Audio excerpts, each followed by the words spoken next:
If you can break a mixed cost into fixed and variable, you can forecast total cost at almost any activity level, and today you'll see that done step by step. Here's the twist. We'll use only 2 data points to estimate the cost behavior, then test that estimate on a real exam-style question. In management accounting, we often pretend costs are either fixed or variable, but many are actually semi-variable with a fixed part plus a variable part.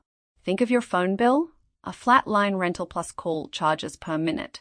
That mix is exactly what we mean by a semi-variable or mixed cost. To use these costs in planning, we need to split them into fixed and variable parts, and one of the main estimation tools is the high-low method. The high-low method takes past records and looks only at the highest and lowest activity levels, using those 2 points to estimate how the cost behaves.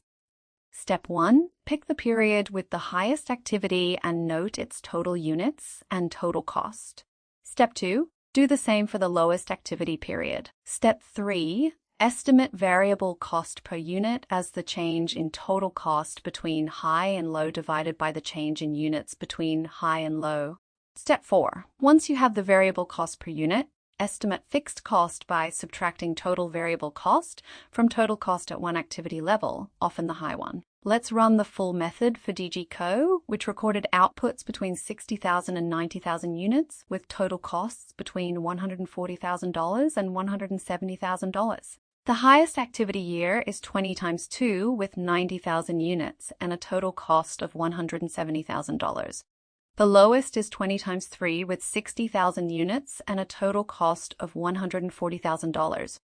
Variable cost per unit is the cost change divided by the unit change. $170,000 minus $140,000 is $30,000,000,000,000,000 spread over 90,000 minus 60,000 units. So variable cost per unit is $30,000,000,000 30,000 units. Giving $1 per unit, that $1 is our estimate of the variable part of this mixed cost. Now, estimate fixed cost using the high point. Total cost $170,000 minus variable cost at 90,000 units. That's $90,000 $1 or $90 $0,000,000,000,000,000,000,000,000,000 fixed. With $1 per unit variable and $80,000 fixed, the expected total cost for a planned 85,000 units is $1,85,000 plus $80,000,000,000, which equals $165,000. Notice 85,000 units sits between the observed low of 60,000 and high of 90,000, so this prediction is inside the relevant range the estimate is meant to cover.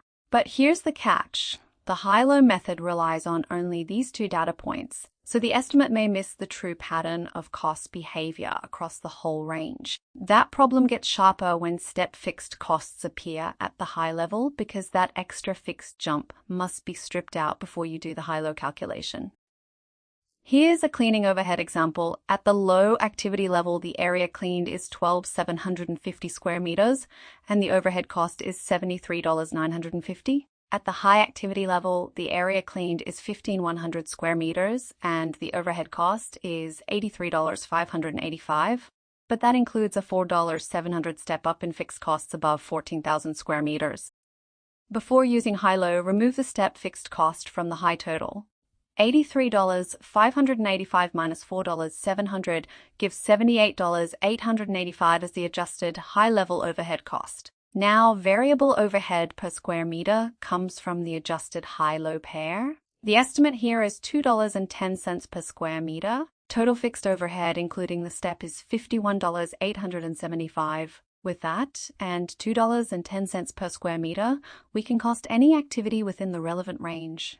For a target area of 14,500 square meters, the original estimated total overhead cost is $82,325. Combining the fixed overhead with the variable at $2.10 per square meter.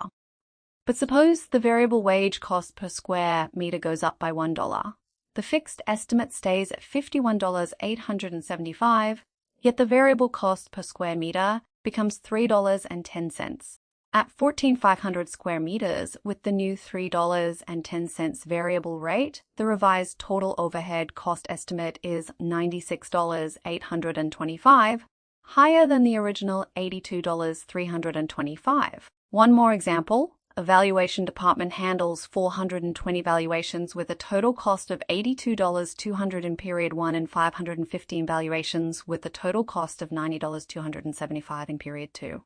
Using those 2 points, the same high-low logic lets you estimate variable cost per valuation and the fixed department cost ready for future activity forecasts. So your exam move is clear. Use high-low to estimate the variable rate and fixed cost. Watch for step fixed jumps and update variable rates when prices change.